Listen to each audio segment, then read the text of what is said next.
pleasure.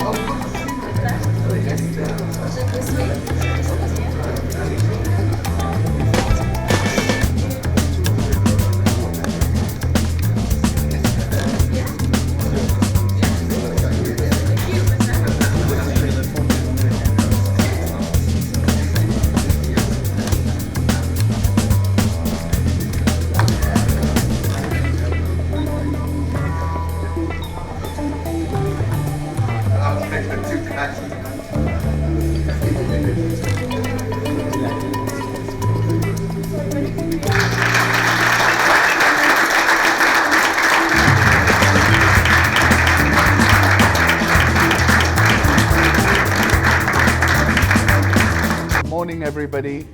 We've had to adjust the start time of our MindSpeak session by 30 minutes because Eliud's got his own training schedule and he's going to take off at 11:30, so hence we're starting today a little bit earlier than normal. I'd firstly like to thank somebody who's not in the room, that's Sanda Ojiambo of Safaricom, for supporting today's MindSpeak. It's unfortunate she's not here today, but I'd like to thank her for the support. And they've been a great support. And I also wish Bob Collymore a very speedy recovery and return back here to Kenya as soon as possible. It's a real big pleasure. I've been wanting to sort of get into the sports world for a long time, and I've been looking for somebody who would inspire us and tell us about what makes people successful. And as I've spent my week studying Eliud very closely, I think I've picked up a few secrets, and I would like to start off with something that Eliud was saying on an interview I saw yesterday. And he said, "I am running against the unthinkable." And in a way, I think that was such a powerful statement, because we are all running in many ways against the unthinkable in our various ways of our lives. But here we have somebody who's doing it, who is, I think, 25 seconds away from breaking a record in the marathon. That is the 2-hour marathon, which absolutely nobody in the world believed was physically possible. And there is a race Eliud ran at the Formula One course in Monza, where he was just 25 seconds short of that record. And we all know, Eliud, you're going to break it very, very soon, and we want to be there when you do it. One of my favorite quotations is actually Muhammad Ali, who used to say, "Impossible is nothing." And what he meant was everything is possible. And here we have evidence of exactly that. This is a quote from Eliud. "Personally, I believe in what I am doing. To run a big marathon and win, it takes 5 months. When I am on the starting line, my mind starts to think of what I've been doing for the last 5 months. I believe in my training. I treat myself as the best one on that line, because my mind is telling me I am the best, and I believe in what I am doing in the last 5 months. I can run free, and that's what actually has helped me to be successful." My takeaway from that was he has won the race before he has started it, because he knows he's done his training. And I think I took that away as a really powerful statement, that in fact, sometimes when we set ourselves to do a task, we need to put ourselves in a position that we know we've done it already, that we can do it, and we're going to do it. Eliud was born on the 5th of November 1984 in Kapsisiwa, Nandi district. Is a Kenyan long-distance runner, 2016 Olympic marathon gold medalist, has been described as the greatest marathoner of the modern era. He has won 9 out of the 10 marathons he's raced. And in his second marathon in 2013, when Wilson Kipsang ran the then world record, he finished second. Came to prominence in 2003 by winning the junior race at the IAAF World Cross Country Championship, setting a world junior record over 5,000 meters on the track, and then becoming world champion at the 2003 World Championship in athletics. Olympic 5,000 meter bronze for Kenya followed at the Athens Olympics, took another bronze at the 2006 IAF World Indoor Championship.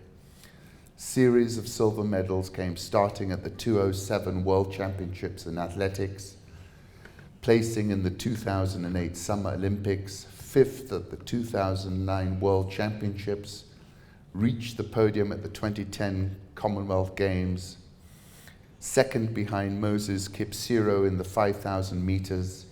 He's won 4 medals at editions of the annual IAF World Athletics Final, and is a 5-time 5,000 meter finalist at the World Championships.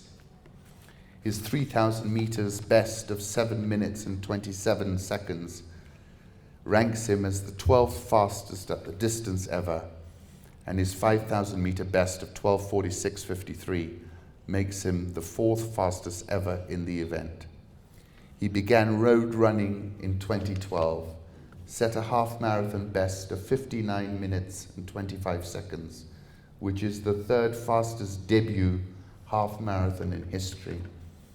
Made his marathon debut at the Hamburg Marathon in 2013, setting a new course record of 2 hours, 5 minutes and 30 seconds. Proved on this later that year at the Berlin Marathon, running 2:04:05, the 5th fastest marathon in history at the time.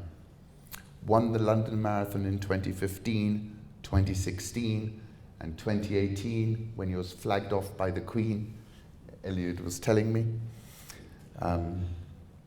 Also won the Berlin Marathon in 2015 in 2:04, improving his personal best by 5 seconds.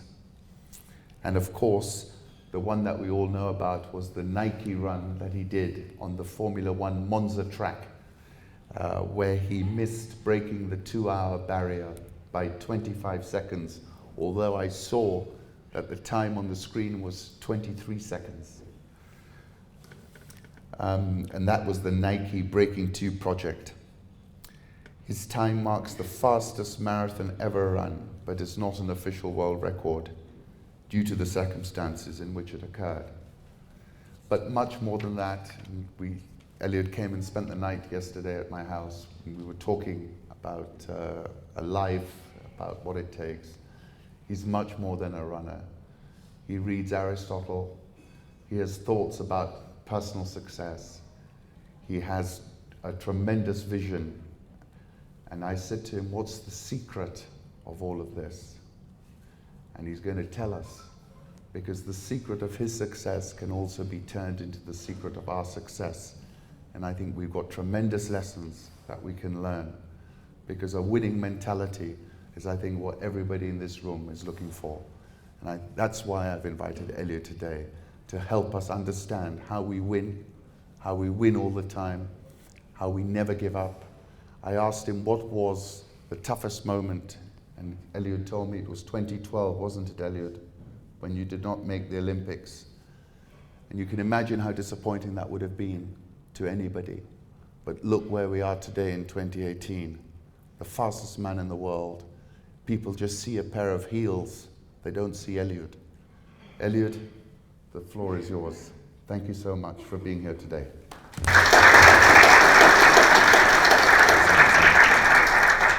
Good morning. I'll try my best to talk as loud as possible, but Kana said a lot about me. Let me make a brief introduction about myself, and then we go on. I am Eliud. I was born 5 years ago in Rift Valley. I was raised by one parent.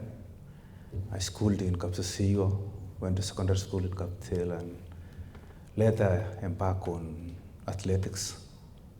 And I was lucky enough to have a neighbor who was really very good in athletics. And I admire his handling, and I decided that I make a bold decision to train also and run. And in 2001, I met with my coach, who is my lifetime coach now, and just guided me with a running program. And that time we had something called an Achais and or FRD cross country, and I made the best one. 2002 I made world cross country, and I represented my country in Ireland. I was 5th position. And that year again, 2002, I won a jackpot, cross country jackpot here in Kenya. And 2003, I won a national cross country championship, and I represent the country to Lausanne, that's Switzerland, whereby I made victorious and won a gold medal in world cross country. 4 months down the line, I won my biggest title, that's by winning 5,000 meters in Paris. And I can say that's the genesis of sport. That's where my life became as far as sport is concerned.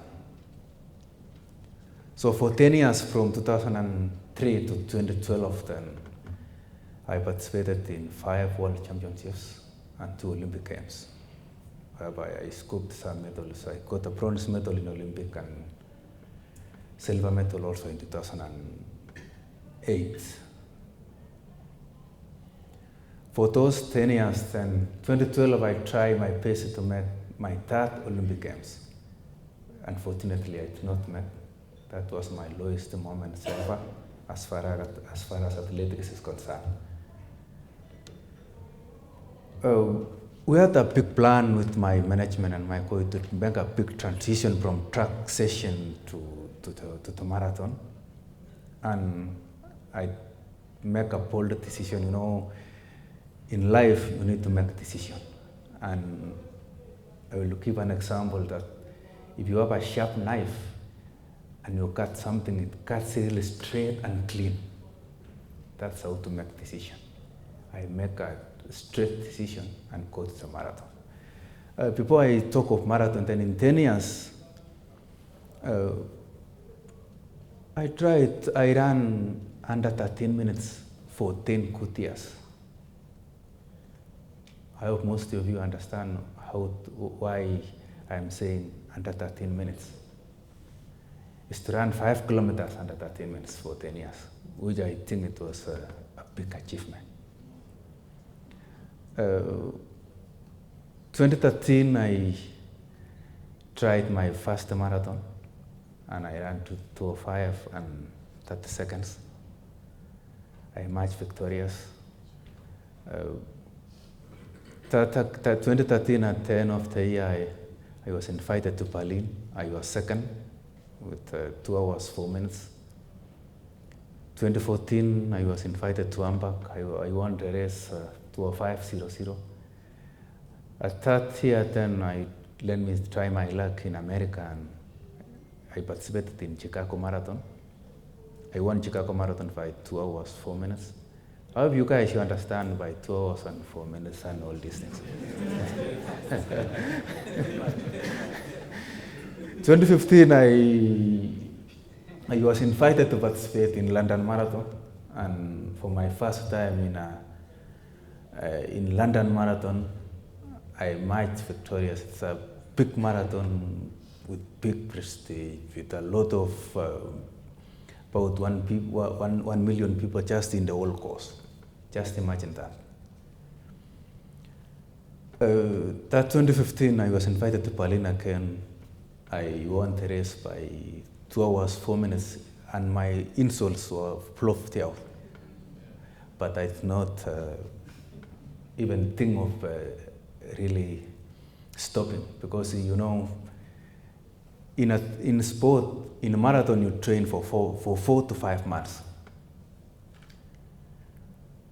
But if you don't perform well, then all those 5 months can be translated to nothing. So I decided not to stop, because when I reflect back what I've been doing, then I was satisfied with all the trainings, all the programs, and I say, let me go and try my best, but I won the race, lucky enough. 2016, I go back to London.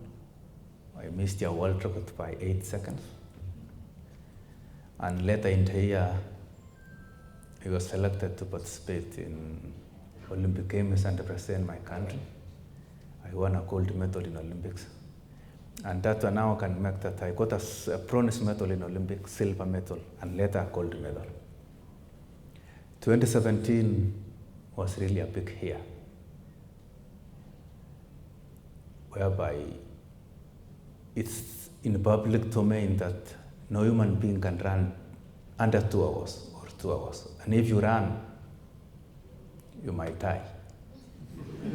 But Nike had a very noble project called Breaking 2. And I was given a chance, and I took the chance in all my 2 hands. And believe in myself and go for it. I trained for 7 months, and I missed running under 2 hours by only 25 seconds. Only 25 seconds. That's why I always say the world is 25 seconds away. It will be easy for the next generation to go through, because I have shown them that everything is possible, if you believe it. 2017, September, that's the fall season, I won a Berlin Marathon. And this year, 3 weeks ago, I won my London Marathon for the 3rd time. That's how my athletics career is for the last 15 years. But what makes me to be in top for all these 15 years? One is self-discipline. And what is self-discipline? Self-discipline actually is, it's actually, I can say, the difference between a discipline and self-discipline, those are 2 things. They are 2 different things.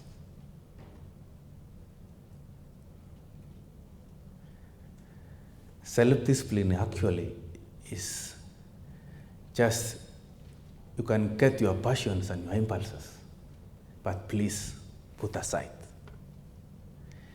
It's sacrificial of personal passions and impulses. That's how I can define the self-discipline. But how can you handle self-discipline? First, before you really think of self-discipline is not a one-night event. It's step by step. It's like going to gym. You cannot go to gym today and build your muscle.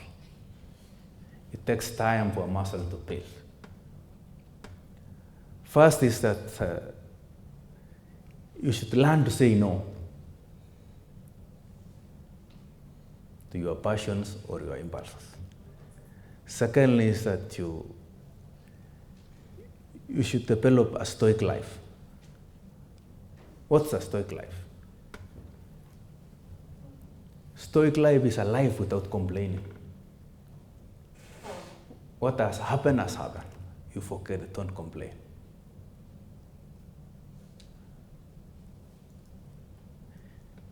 That's how to handle self-discipline. You should avoid excuses. If you fail, you are failed. Period. That's how to be self-disciplined. And fourthly, you should make self-discipline your lifestyle.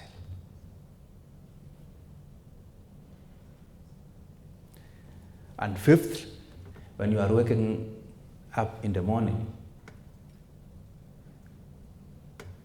you should pray and tell God to hold your thinking, to drive you in a good way. And when you are sleeping, you should thank that God has held your thoughts in a positive way. That's how to go.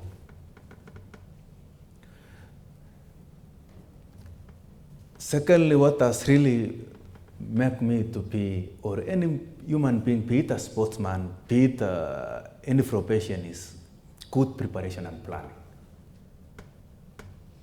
How many people wants to be successful? Put up your hand if you want to be successful. But it's not important to be successful. Why? It's not important. But how to prepare and plan to be successful is critically crucial. If you prepare well and plan well to be successful, then success can come on your way. Thirdly is the belief.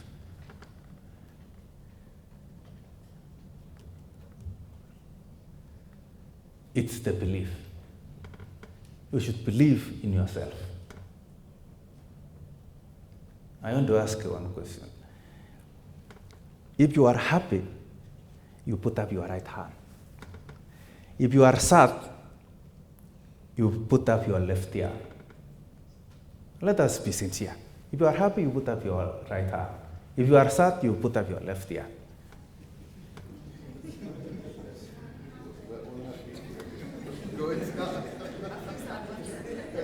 Just put up. It's not yet over. Hold that happiness. Where is it? Hold. If you are happy, you put up your right hand and hold it. Where is it? You can stand up, just stand up. Put up your right. Hold the happiness. That's how to believe is.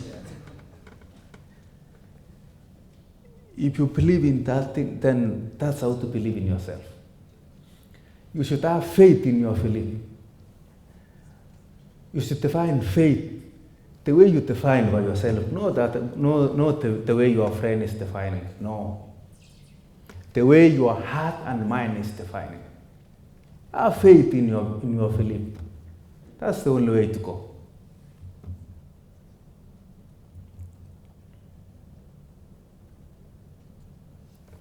You know, if you have a curtain in your house, then what's inside the curtain?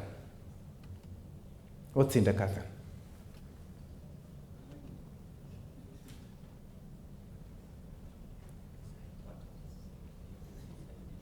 In the curtain, we have the flowers and the weeds.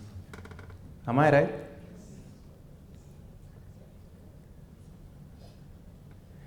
The weeds are the negative thoughts, and the flowers are the positive thoughts.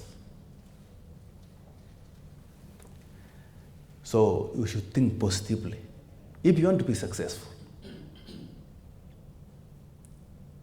It's like in your thoughts. You have the negative part and the positive part, but you just scrap the negative part. This is life. You are a human being, so why do you think negatively? Just walk free and think positive.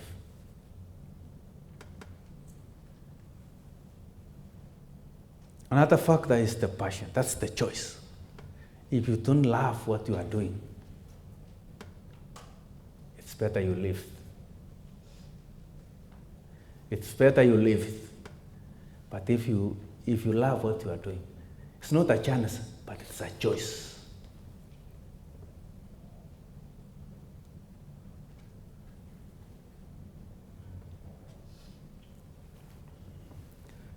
Another one is accepting change in your life.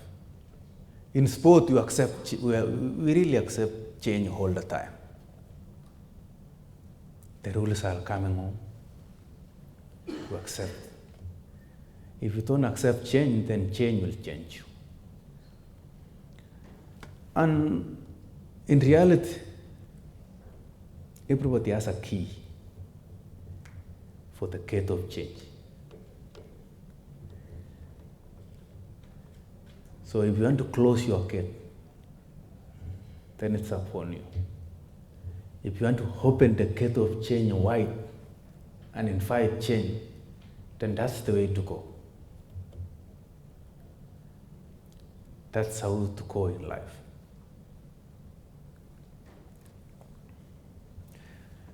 Another thing is having fun in what you are doing. You should enjoy. You should enjoy what you are doing.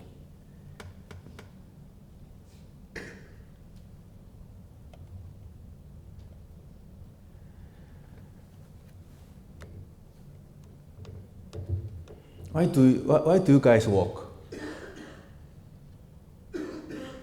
I want one person to understand. Why do you walk?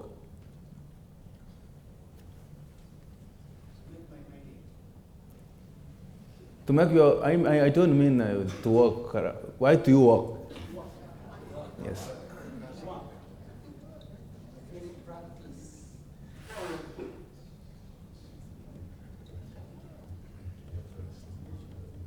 Another person?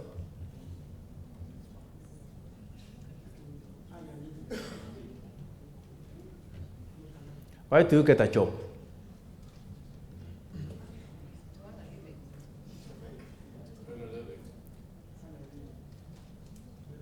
You get a job faster to earn a living. Secondly,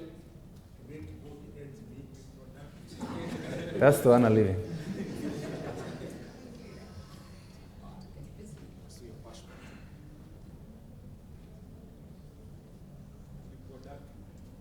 Yes.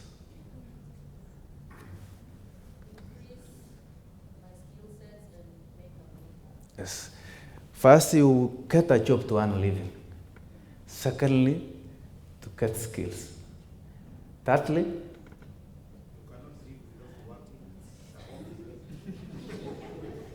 it's to serve. Fulfill your purpose. Yes, you are right. Those are three main things that you are getting. Why do you get a job? You should follow your career. Lastly, is that when you are working or when you want to be successful, you should delete money attitude. I think this will affect all of us. Are we in agreement?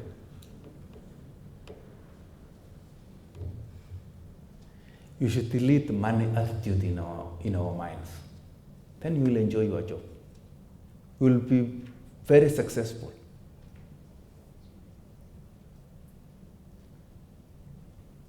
I want to ask you one question. Why are those people who are really concentrating on money have little money?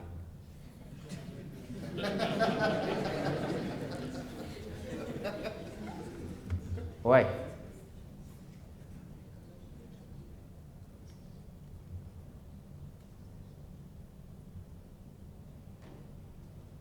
Do you agree that?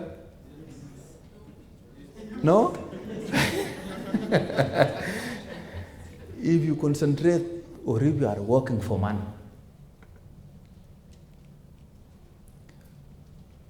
first, if you are working for money, then let me give you an example. We have a Thika super highway. If you are working for money, then it's like getting a new Isuzu T-Max and drive at 160 kilometers per hour and concentrating on the rear mirror. Will you reach where you are going? Will you reach Thika? That's if you work for money, you will get an accident. Why do people who have the money conscience have little money? Because money is a product or a result of having served very well. So if you focus on money, you're focusing on the glamour or the results rather than the work of the product. Exactly. People are concentrating on money and forget that money cannot be harvested. Who have harvested the money?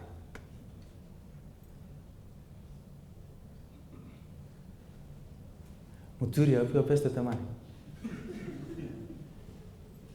Money cannot be harvested. But if you want to harvest the money, you need to plant the seeds.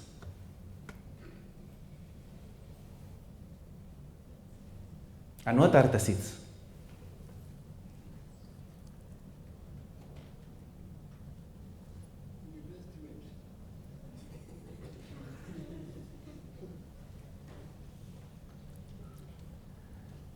If you want to harvest the money, you need to plant. You need to have the seeds. You need to plant the seeds so that you harvest.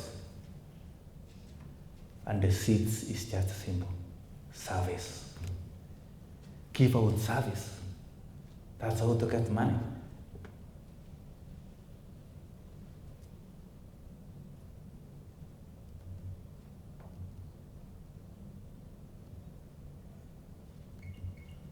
Are we in agreement?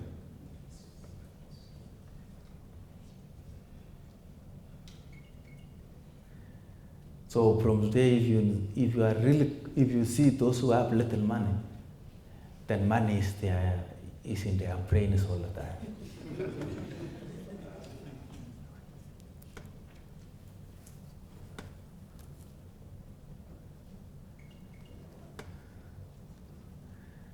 In summary, I have talked to you of self-discipline, good planning and preparation, believe in yourself, positive thinking, teamwork,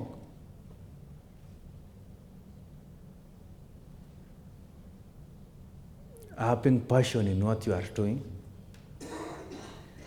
kicking out money attitude in our minds, having fun in what you are doing, and lastly, accepting change.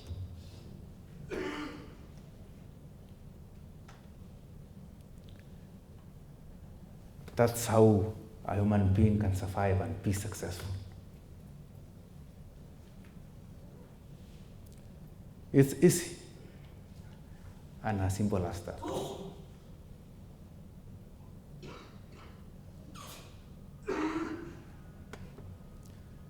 For those few remarks, I want to say thank you for listening to me.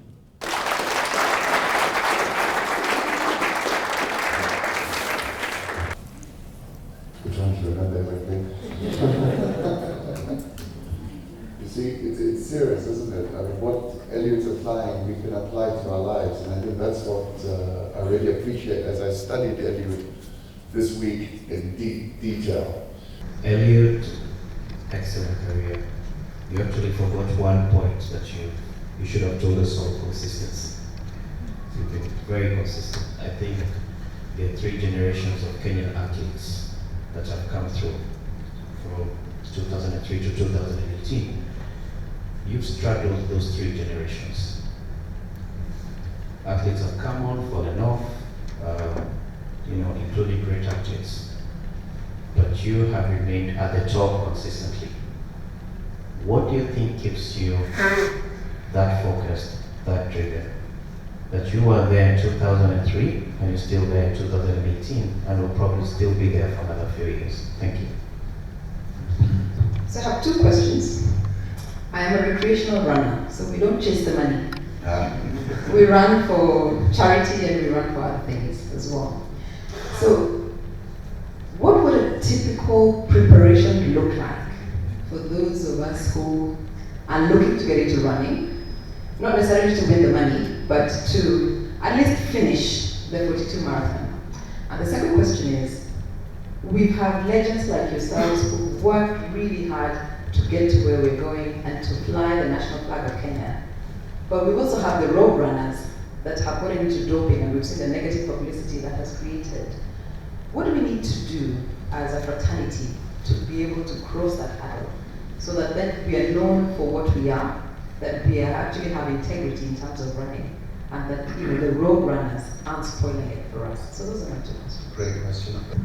Mine is actually a comment because I know there's many questions. Yeah, like she has mentioned about recreational runners. I'm not too sure if the elites know there is a very big bunch of recreational runners in Kenya. I don't know if you know, but there are actually so many of them. If you look at a race like Stanchart, for example, there are 17,000 or so runners. Out of those 17,000, there will probably be 50 elites. The rest are recreational runners, most of them, maybe 15,000 who wake up early to train or train in the evenings. Even in other countries, for example, New York Marathon has about 50,000 entrants.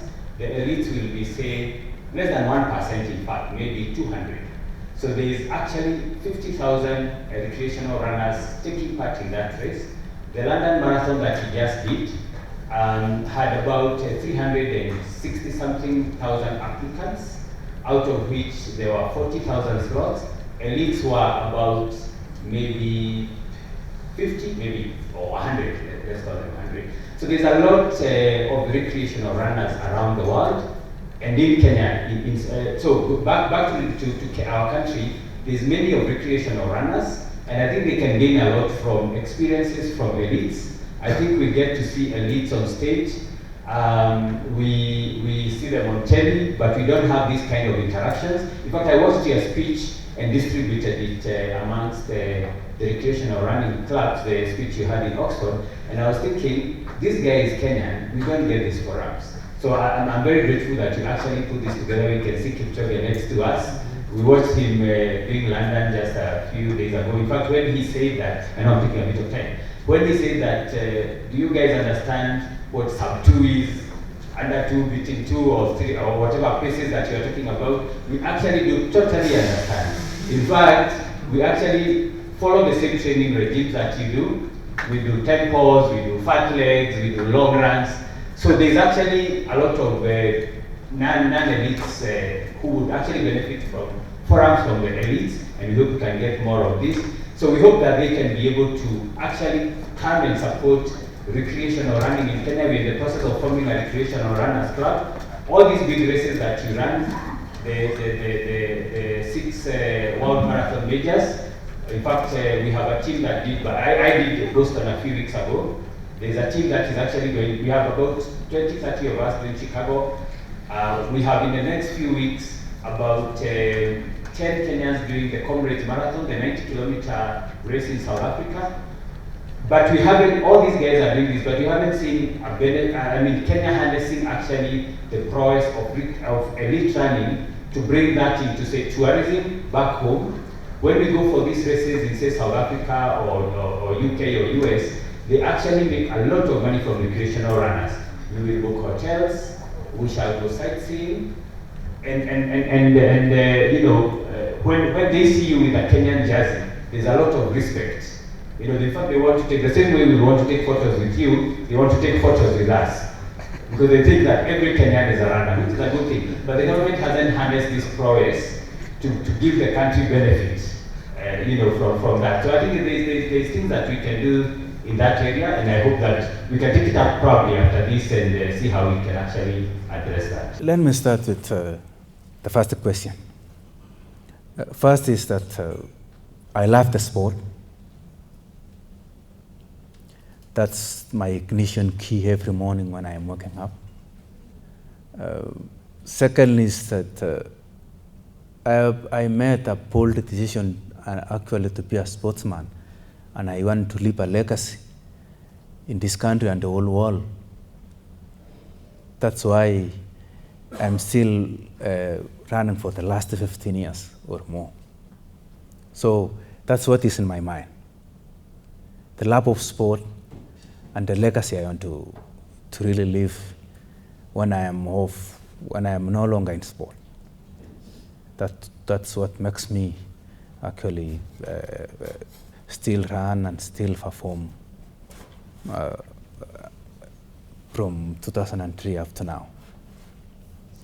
Second is that the second question is the typical, how I can tell you, I can give you an advice on how you can train, but not, I can tell you how I'm training and then I'll give you an advice. My training actually is 7 days, and sometimes it's optional, the 7 days optional. But every day I go through between 25 to 30 kilometers. And once a week I am going 40 kilometers, it's not splitting, but just 40. That's how difficult it is. But inside my training, there is a speed endurance, there's a pure speed. which actually is, you cannot, without speed and all those things, you cannot do what I am doing. What I want to encourage those runners who are really running. I am happy that you are running because it's life. Personally, I am running to one life. You have another walk to one life. But I should encourage everybody to train all the time because you know what, the heart is what drives a person. And this heart that it pumps the blood all over our body, you cannot build directly. But if you want to build the heart, you can build it especially with your legs. And with your legs is that you can jog, you can walk. But what I mean by walk is intensive walking. You can go for swimming, you can go for all sorts of practice. I can say 40 minutes to an hour for a normal runner is ideal. And they say if you want to live a happy and long life, then try to practice. If you want a short life and a short life, you live practicing. Those who live longer are the ones who practice. Those who live a happy life, if you have a stress, then you go for a jog. After 40 minutes, stress is not there. Then we come to the issue of topping. Topping is like taking shortcuts in every profession. When you are in our watching our televisions every evening, we have some people are getting having certificates or degrees from River Road. That's like topping in sport. Recently, I went to an office of my friend, an old man. Then he told me that he was being given a contract by a big firm to do an interview. And there was a brilliant guy who got first-class honors in economics.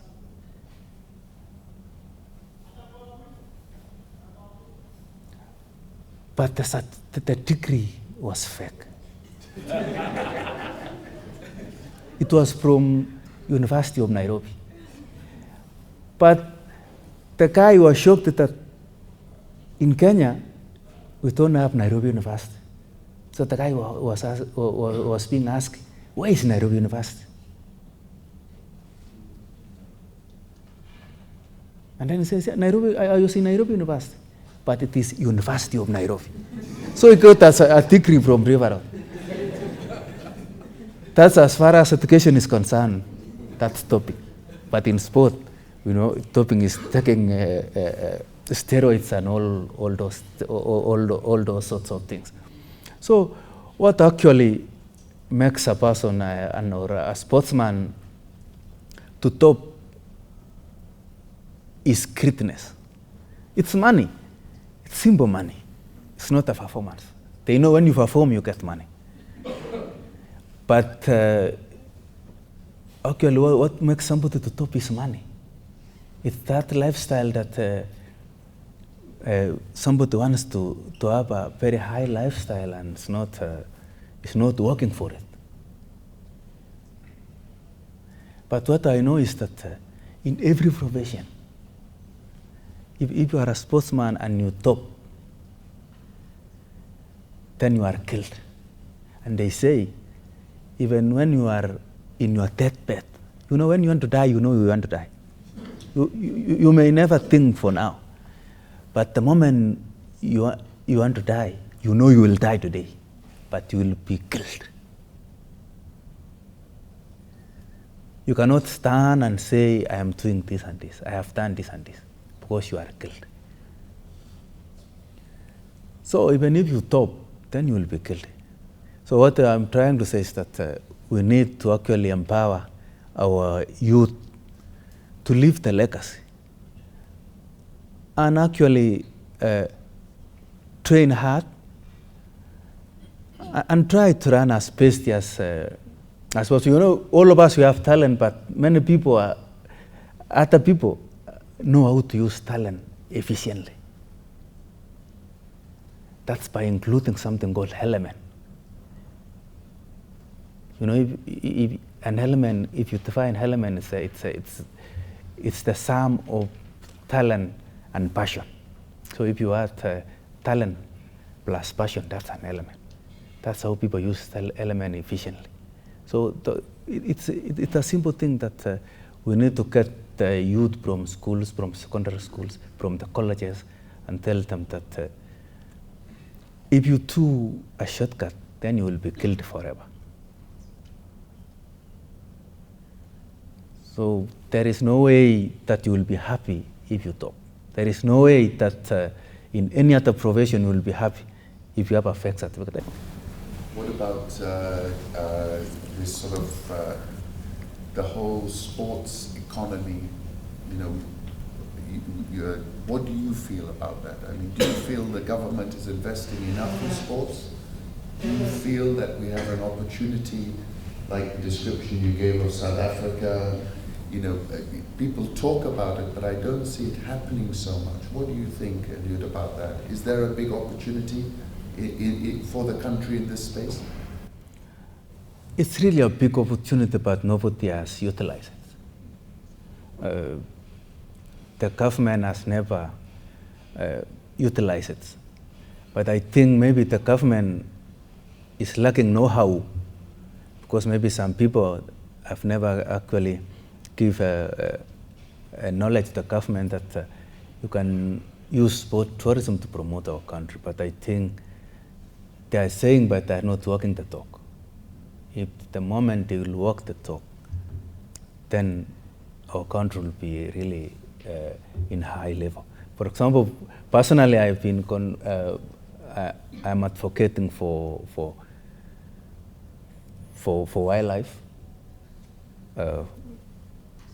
That's why I'm like 1 month ago, one and a half months, then we lost our only white rhino in Olpecheta. So I'm personally, through wildlife, I'm advocating for to save wildlife. So I don't think the government has done it, but maybe. But we give them time. Maybe they will really come and have that knowledge, and they will do it, and will be in another level. Good morning, everyone. My name is Simon. I have three questions. One is number one is a thank you for having this done. I think it was a bucket list to be Eliud. It was done. Number two, on a personal note, we all watched when we were doing I didn't know it's actually called the Nike event. And I think it's the one we had the Ethiopian young guy following up. Am I right? The young guy from Ethiopia, the one you were pushing. It's not right. It's not that one? Yes, not okay. Right. And I've always wondered, when you were about to lose that race, we all thought that the Ethiopian guy, I can't remember his name, was going to win. I can't remember which race it was. And I've always wondered, at some point you gave up, but then you came up again and won the race. And I've always wondered, those 5 minutes, what was going through your mind? Number three is Olympics. I think there was a point you missed the water and you pushed through and your hands were up and you continued fighting to win. I've always wondered what was went through your mind during the last 10 kilometers during the Olympics in Rio. The other one would be sportspreneurship. What are you guys doing? Because we clearly don't have jobs in Kenya, most of the young ones. And sportspreneurship is one of the ways that the first world employs large population. And when it comes to us in Africa, we've got the races, I think, above 1,500, and those will form a big chunk of our young guys going through that. We are pushing for papers, but I've always asked everyone, what are you guys doing now? At least you have a target. What are you guys doing to push the young ones to earn a living through sports and having those big races in Kenya? Because it is purpose to have a race in Eldoret where the winner is getting 3 million and a similar race in London is 50 million. So what are we doing, you athletes doing, to increase the pass and to push this? Because you're the guys who know who can invest in sports in Kenya. We may want to invest in that, but we don't have the contacts. You have the contacts to get the best of races in Kenya. I'm very ashamed that 50 years after independence, we don't even have a Grand Prix in Africa, sorry, in Kenya. We should be having a Grand Prix, the Diamond League. We should be having one here. So at one point, I'm hoping before you retire, you can commercial a couple of you to have some of those races in Kenya. Thank you. Hello everyone. Hello. Thank you so much for bringing it to us. Pleasure. I have 3 questions. 2 of them relate to something you had answered about your training. The first one is, at your peak during the 5 months of marathon training, what is your total weekly mileage? And you already told us your longest run is 40 kilometers in a week. The second question is, what is your tapering program the month before one of the majors, such as London? And then also to do with London a few weeks ago, we watched you have the young Ethiopian right on your back for most of the race. Most of us know the mental concentration required and how distracting that would be. Was it intentional that you pushed him to that last 3 kilometers and at that point then just sped off and made him lose all control and his own thought process? We want to know exactly how you maintain that mental strength through the whole 2+ hours, because even 3 hours running, you're there fighting and playing mental games with yourself, but for you, you always have this very calm, concentrated look, and you don't look winded, you don't look distracted. We compared you to Mo Farah in London when he had the wrong water bottle and how that threw him off balance. But for you, we watch you and we want to know exactly what goes through your mind at that point. Thank you. Thank you. Thanks a lot for this. First of all, I remember seeing the 2004 Olympics and you're racing against Haji Diouf and I think Bekele. And then personally, I didn't know, but the last finish, and you did, it was like a bursting finish. And well, at the moment I saw it. The question comes here is that if you did for like the first 10 years of your career, you did sort of short distance, kind of middle distance. Then you migrated to marathon. Is there at any one point that you thought that, you said you made the decision once, but was it a planned decision, or do you think probably in your previous 10 years, then you aren't as competitive as you should have been, and marathon offered the next opportunity for you to probably achieve your full potential? The second question is, I saw this in London, and I saw also this in Olympics. You wear a hat when you start your races, and around 30 kilometers of tossing in the crowds. Is it tactical? Is it just probably the old version of it? Because I find it very interesting, and in a way, it's like once you toss the hat, then you get back down to business. And it's hard to bet against you when you do that. Personally, I think it's very impressive. And just to add on that, what impresses me is like at the toughest points, Eliud starts smiling. And that is like psychological warfare. Eliud, over to you. Let me start with sports entrepreneurship. Recently we had a very big marathon in Eldoret whereby the first winner was earning 3 million shillings. This was here? Yes. Yes. It was the same day as London. The market in sport actually is different, and in London, as you are saying, you cannot earn 50 million. That's hearsay.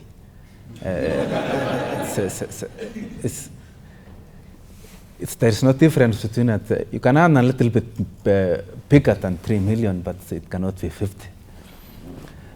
But all in all is that personally, I have a good plan that when I retire, I should have a very good either 10K, 21K or marathon whereby it will be yearly and all the youth who will be participating will earn a substantial amount. But sport is that we cannot satisfy everybody, and the first ones to cross the finishing line, or the finishing line is the ones to get the prize. So you talked also of many youth who don't have opportunities. So first is that you don't want youth to drop out of school and come back to sport and run. If you don't have education, then you can do nothing in sport. We use education to propel the sport. So we encourage every youth to participate in sport, not only in athletics, but in basketball, in baseball, in soccer, in all sorts of sport. But first, go to class. That's what we are advocating at the moment. When we were starting a long time ago, in 2002, 2003, then you can hear most people saying, why do you go to class when you have talent? Which I consider it as ill advice. In 2008, I decided to go to class to study human resource. Then I got a shock feedback from one of the people that, why do you go to class? And you have run very well, and you are in a good life. Then I told them that I am going to class to try to think.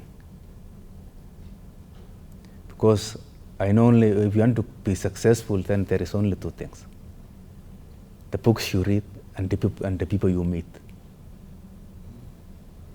That's two, if you want to be really successful, is people you meet and books you read. So I encourage all the youth to really go to class and really embark on sport. But all in all, sport is a universal profession. If you want to succeed in every profession, you should participate in sport. That's my take.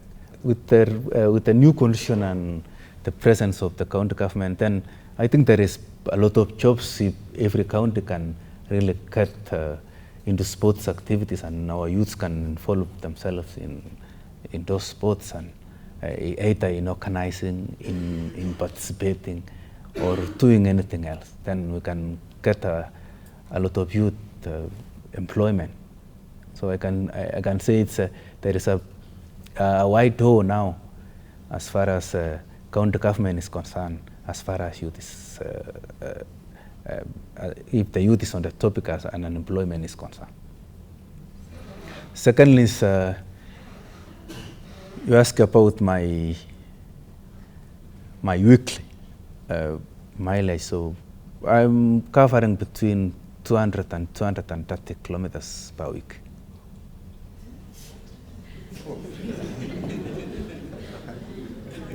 That's what I'm doing. 1 month before the race, I'm still really on a serious program. I cannot reduce or increase, but I still maintain the normal program. Maybe 1 week to go, then I'll start to slow. But 1 month is a long time to either to reduce or to do it a little bit. So it's a big, 1 month still like, training in marathon is, it's 4 months, but the first month is really intensive and big, but you cannot concentrate on speed. The third month, you can put purely speed and some long runs and endurance. The last month, you can concentrate purely on speed and some long runs. So the only thing days whereby you can reduce is maybe 1.5 weeks or 2 weeks. Then you can come down as the body actually picks up for the big day, and the mind actually is catching up with the rest day. My transition, I took probably a ticket in track and field, and then I had a plan with my coach to just run for 10 years in track and make a transition to marathon. But when I was making a transition, I didn't know that I will run as good as it is. So it was just giving a try and working on it. So I gave a try, and it was on my side. So those things, just when you have an head or the arm sleeves, and you don't need to throw it on the road. You need to throw outside so that somebody can have it. And then another question was about London. Let me about London, and then I will finish with a smile. You know, when you know what you have been doing and you treat yourself as the best competitor, then you don't need to worry. I had a big temptation for the last 2 marathons. In Berlin, I had a new Ethiopian from nowhere, and he really sticks on me until he go away. But I decided to keep calm and maintain the normal speed. Luckily enough, I won the race. Last 3 weeks in London, then I had a very new and tough Ethiopian again. But in my mind, I was ready for London. So I don't think the guy was really ready for London, but he was ready for me. So for the last 3 kilometers, then I started to increase, and he was not capable of going with me, and it dropped. And that was how it was. Lastly, is about a smile. You know, they say a face of a human being has 300 muscles. But I will talk only of one muscle, that of smiling. If you smile, then that's one way you can ignite your happiness, and happiness can get rid of your pain in your muscles. So you forget about the pain and you enjoy the sport. That's the beauty behind my smile. Good morning, Eliud. Good morning. Thank you for a very wonderful and sincere talk. My name is Ian. My question actually goes back to one of your previous answers where you said, I love the sport, it's my ignition key every day. Clearly you have a very strong, deep relationship with running, spiritually, psychologically, emotionally. Is it the same all the time? Do you have the same relationship and the same feeling towards running every week or every month? Or does it change? Thank you. Hello, my name is Saina. We all have those low moments in our careers or in our business when we think we've fallen and we can't rise back. And you mentioned that when you missed out in the Olympics, it was a low moment. But then you came back with a bang and won nearly all the marathons after. So what motivated you to keep moving? And if there's one thing you can tell young people who think by failing you can't rise up, or those moments when you think you can't do what you want because you can't take risks or you fear failing. Hello, my name is Mzee Wesley from Saito Investments. It is very inspiring to hear you talk, but I want to ask a very sincere question about how you have combined your successes on the track and also from the investment side, because we see great sport personalities who have done very well on the world stage, but in terms of investments, financials, and maintaining the stardom doesn't work well to their retirement days. But for you, it has been a beautiful story. How have you managed that? We were actually talking about this, about the fact that the longevity of a sports career is typically much shorter than in any other career. Let me start with that. I think the question actually is talking of those sportsmen who have really succeeded and later they go into drugs. I want to assure you that if I leave sport today, I will remain like this.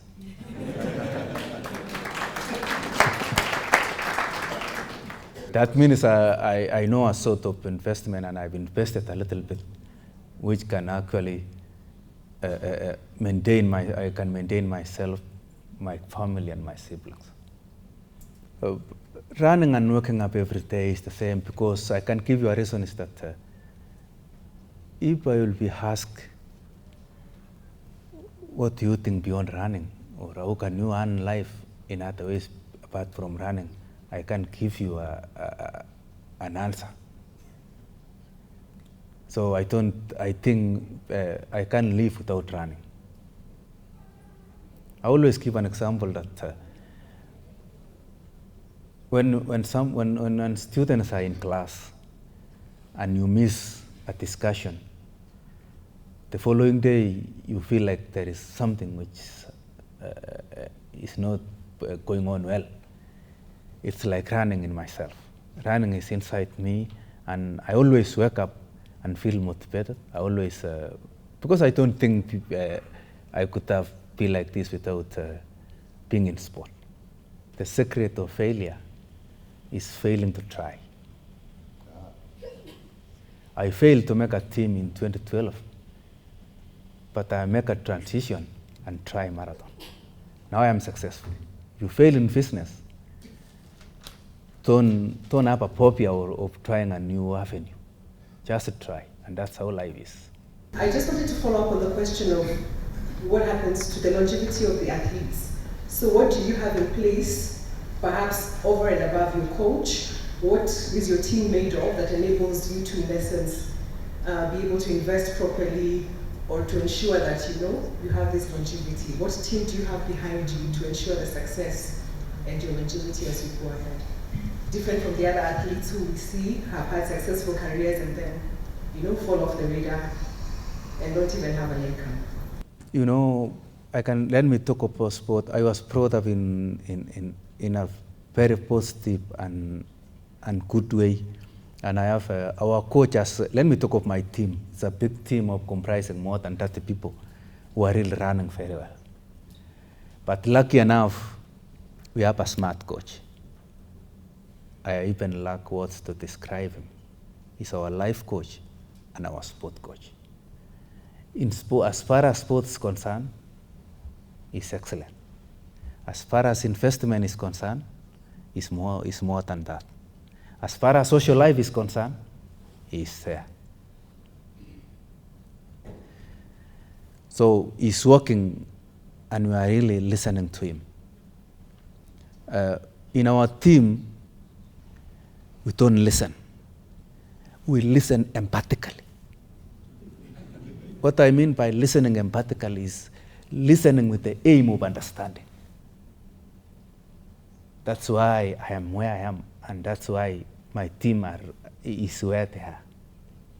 And they say, if you are a star, then you make your people who are working with you to be successful. I always mentor some young guys and try to put their minds to think in a positive way. And I think those who are actually, those who are near me or those who are really following what I am doing will have no regrets in future.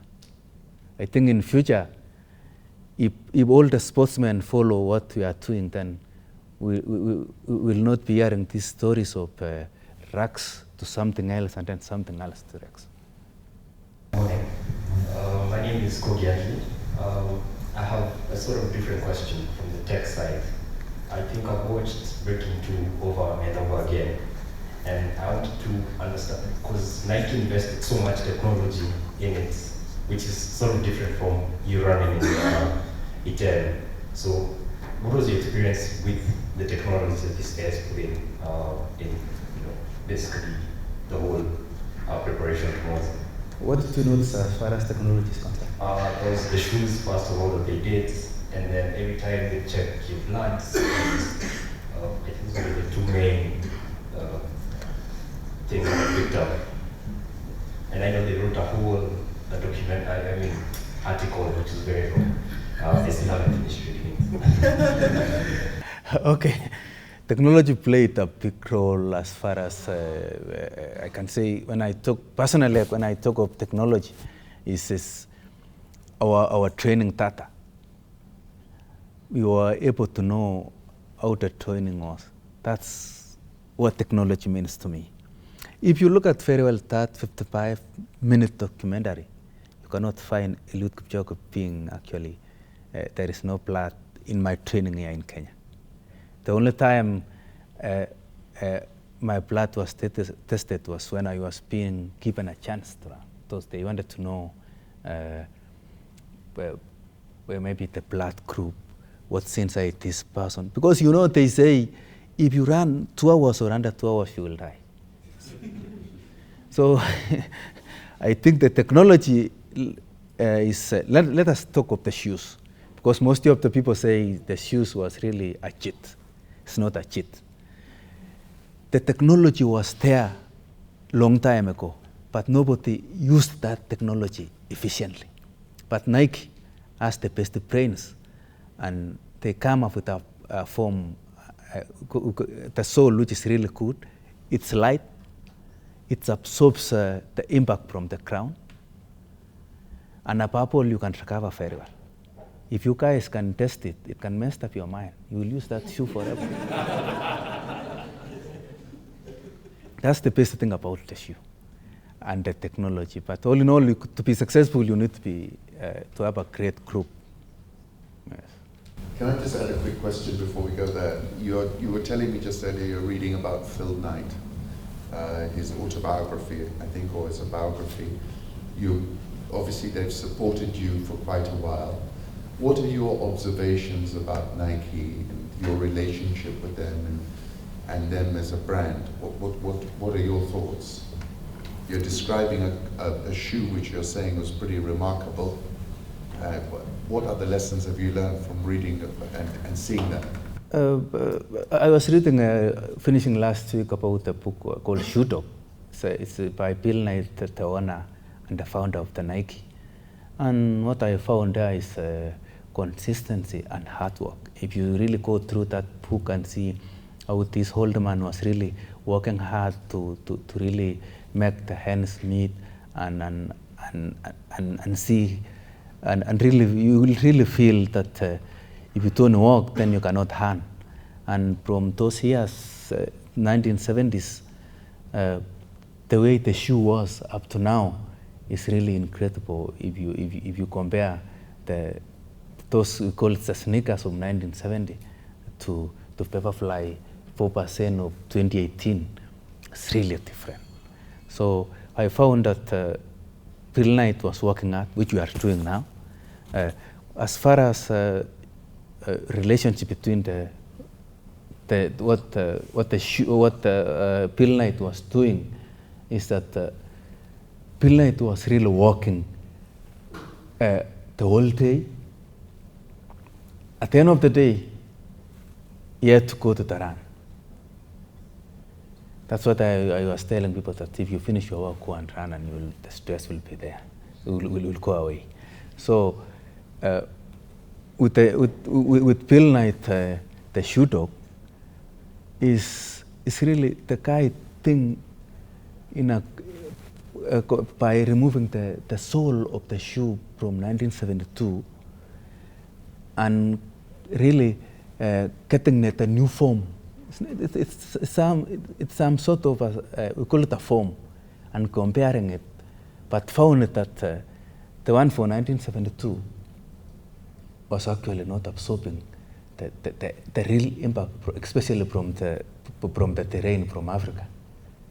So they really extract that and put into the Pepperfly 4%, which is the 2018 shoe, which I actually used in London and some other races. And I'm happy that that shoe really helped me another about maybe 5,000 to 10,000 athletes who are running marathon for the whole year in 2018. Yes. Good morning. My name is Tim. The take on passion, right? Yes. You will ask very many young people to follow their passion, but then you find that when you follow that road and your passion cannot come through to help you earn a living, what is your take on the rule for the 20% passion and 80% money?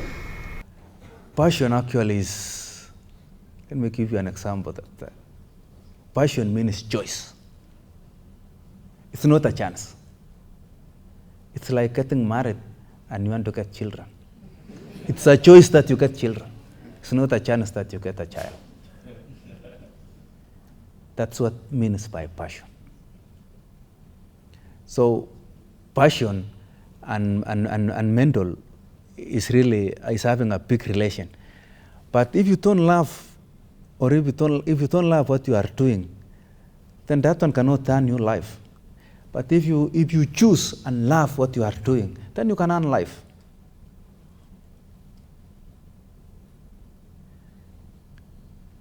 Are we together? It's thinking. You can think that I love this thing, but can you hold that love? It's about mine. You know, in business, if you start business and still on introduction stage and you quit, then you cannot earn life as far as business is concerned. You need to do it until that end that you know that it's not producing. But you cannot reach that end. It will produce at the middle of the road. It's also about patience, is what you're saying. Not to give up right at the beginning because it doesn't work out in your favor. You've got to stick at it. Yes, it's about patience. If you start business, then you have three. They have introduction stage, constant stage, and that I don't want to say that timid stage. If you are in a constant stage, then you earn everything and you can sit down and earn life in a good way. But with the introduction stage, you can still put your time, put your money, everything. It's like now when if you want to start something else and you expect to get a good results the next day, then that one cannot happen. Good morning. Morning. I'm Gabriel. I'm coming around to us in the house.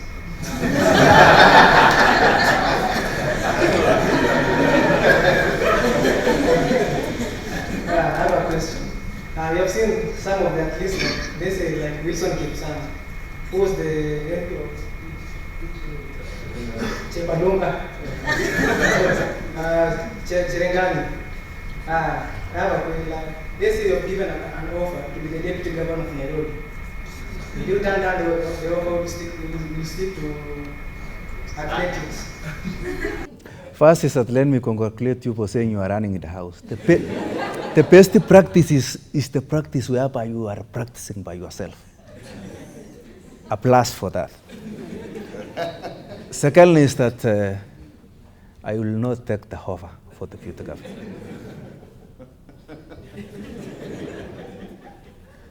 Good morning. My name is Stephen Longo. I have two questions. One is, what is, you've heard there was London Marathon 2015 up to this year. Which has been your most memorable marathon and why?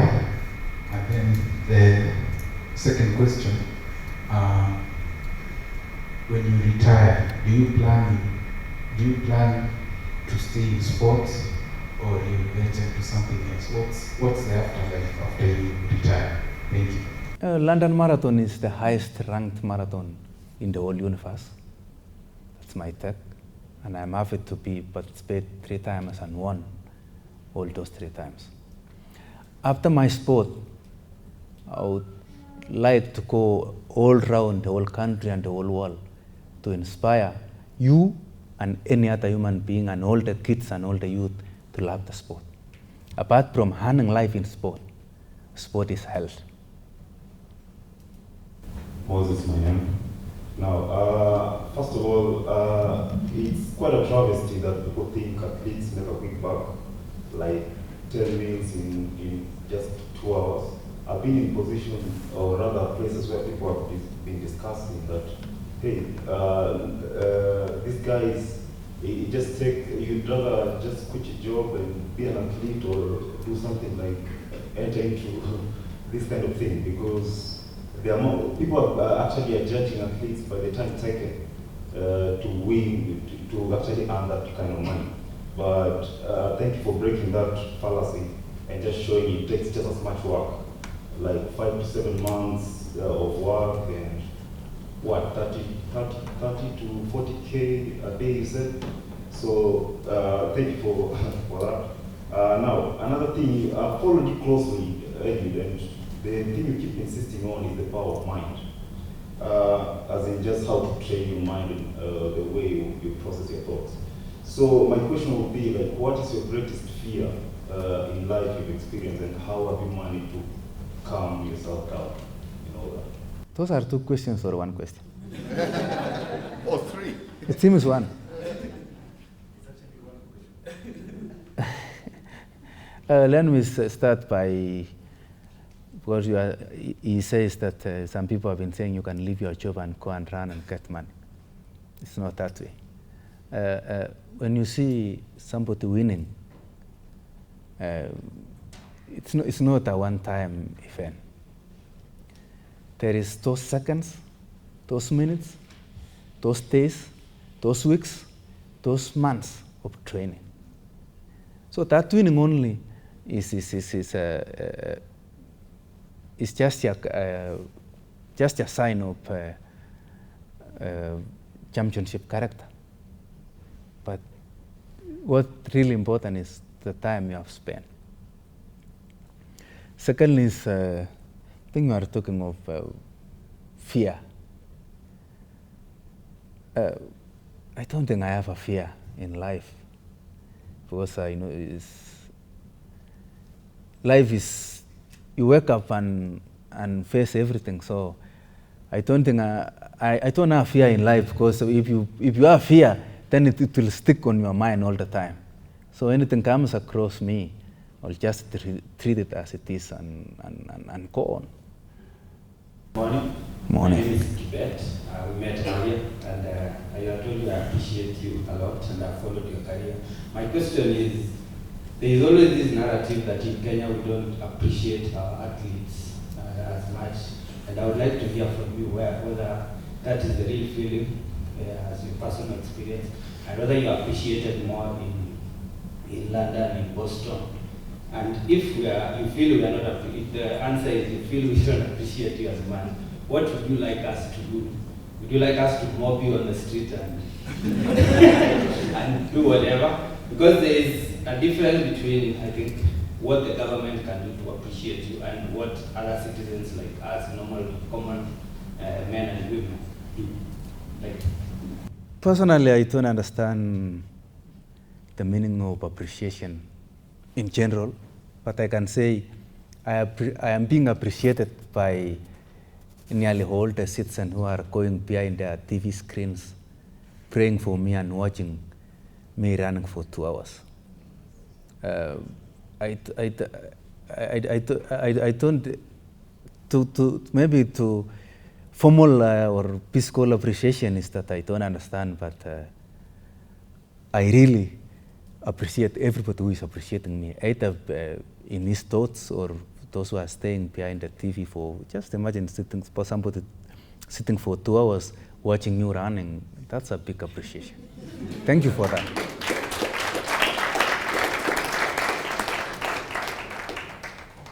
Good morning, Eliud. Good morning. My name is Stanley. My question to you is about giving back to society. Now, apart from mentorship and trying to uplift the youth and trying to give them the record, what else are you doing as sports personality to the people who are, you can say, leading society or challenged physically? What are your initiatives? Giving back to society is in different ways. First, I give back to the society by advocating about wildlife. And in wildlife, our country can earn a lot. Remember, one elephant in his own lifetime can earn up to $2 million in his own lifetime. I'm advocating for the sake of their lives. Secondly is that I inspire many people to think about their lives, and those who are unfortunate, or those who, I can say, those who may be really unfortunate and they are not upright like who I am, is that we normally talk to them and tell them that you are not that unfortunate. Let me ask everybody one question. Why do we find crippled people in streets. Because nobody has never told them they are not crippled. You fear to tell them. They don't know in their minds that they are not crippled. If you empower them and tell them direct that you can do this and this, then you will not find all these people in streets. Can I just add something? We were talking about this in the morning, and Eliud showed me a video of a young man that was running a half marathon, right? Yes. In America, I think. And Eliud had sent him a note saying, commending him and encouraging him. And then Eliud said, look at his photograph. And when we looked at the photograph, obviously he had, what did he have, Eliud? The guy is suffering from cerebral palsy. 3 weeks ago, he's called Justin. He's in the University of Oregon.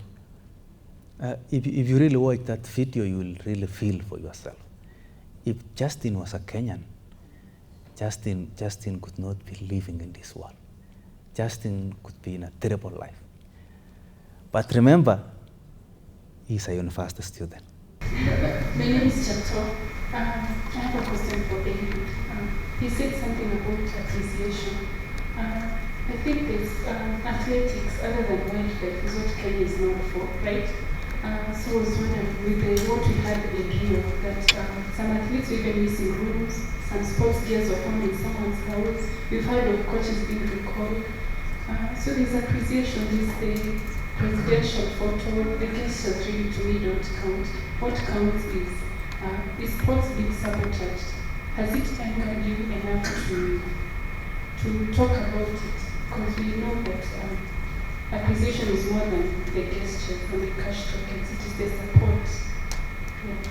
What are you talking about? Things like Rio Olympics? We've heard of people doing an underbidding with contracts and reporters. All this is in the media, mainstream media. What is your comment on that? Thank you. I think I am not in a position to answer that. Because they say I'm in the hands of it's a location and it's in the hands of the government. So it's like the hand like this. Eliud Kipchoge is here. So the government is here. Either they crush me or they leave me to go. So it's upon the government to see what actually what's happening in sport. But all in all, I encourage all the sportsmen to not really put their minds on all those sorts of things. Now, we are lucky to have legends like you, and I'm sure Kenyan athletes have these endorsement deals. I saw you making. Now, from your perspective, does it even come close to comparing to the athletes you see in East America or Europe? The endorsement deals that Kenyans get. Does it even come to a fraction, or is it too far away? Do we still have too far way to go to reach where they are? You mean in athletes endorsing some products or what? Are you making as much money as a European or American athlete would be making, being a Kenyan? I don't have a real figure of making, but I'm doing a big job for Isuzu East Africa. Yes, so that's a big corporate firm whereby they believe on me, and I'm really ambassador for the T-Max. Yeah. So you think that an African athlete will get the same reward as an equivalent athlete in North America or a Mo Farah in the UK? If you're at the level that you're at? Kenya is a third world country, and we are in a third world as far as thinking is concerned. So, but I am satisfied with what is being given in a third world country. And I hate comparison. If you want to succeed, don't compare yourself with it. Be satisfied and move on. Just imagine South Africa being actually seeing a big opportunity in Eliud Kipchoge as the first. That's the first corporate firm to really venture into sport and make a accept me to endorse their products. So I'm endorsing T-Max, and I've been using the T-Max for the last 1 year. It's great product. Hello, my name is Andrew Franklin. I think watching marathons is unbelievable. I'm happy I started doing it 6-7 years ago. It's absolutely phenomenal, as you know you are, and you know you are. You're an expert on marathons. The marathon is a controlled environment. Do you think he dodged a bullet by not being in Boston? Also, when are you going to win the New York Marathon? So I can watch you running through all 5 boroughs of where I grew up. Thank you. My big plan actually, before I called off the sport, is to run the 6 world major marathons. So Boston and New York will be included. Thank you very much, Abikan. Pleasure. For sure, Eliud is a legend in this country. And I think our sportsmen are not appreciated enough. But my question goes to Eliud in regards to sports facilities in this country. So we have an example of someone like Nandi County. You've seen the kind of facilities she's put up in Kapsabet and Paraguay. Do you have an event or something you have in mind that you can put up a facility of a similar nature somewhere else in a different part of our country, so that it's a way of cashing in for you as an entrepreneur? Let's stop expecting the government to do something for us. You as a sportsman, you know you cash in a lot from the events you do, from the running event. So do you have something in mind that you can put up somewhere different, not only in Eldoret, somewhere in Kericho, somewhere in Nyeri, a higher altitude place where it's perfectly fit for athletes? Thank you. I come from a community whereby they say, don't chase 2 rabbits. All of them will go. Chase only one. I am still an active athlete. Expect more results from me. Yes.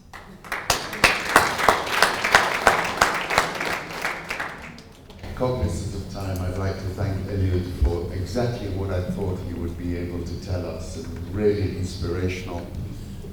I've got so many takeaways from what Eliud's saying, the mental strength, the description of this Ethiopian being on your tail and still being strong enough to know you're going to destroy him in the last finishing line. So many other comments about his philosophy, and really a little toolkit for all of us to think, you know, I'll be measuring up to Eliud, and I'm sure we're all going to go away and we're going to be thinking about that. And I really think it was really inspirational. I think you got so much to offer, all of us, and seriously, we are proud to consider that we are all citizens like you are of this country, and that you have delivered so much. We look forward to your continued success, and definitely I'm going to be calling you up for some coaching lessons over the next few months and years, because I think you've got that down to a pat. Thank you so much. Thank you. Thank you.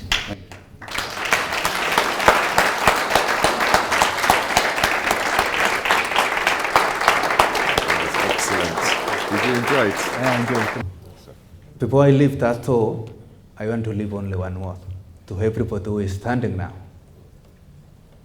In this world, there is only 2 things that you will be remembered in this country. The problems you created and the problems you solved. The choice is yours. You either choose to create problems or you choose to solve problems. Thank you.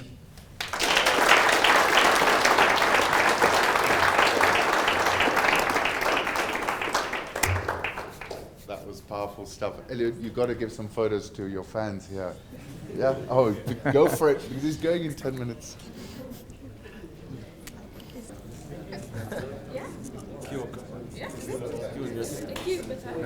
May you do the photo for me with him? Yes. Okay. Just the photo here for you. Oh. Okay.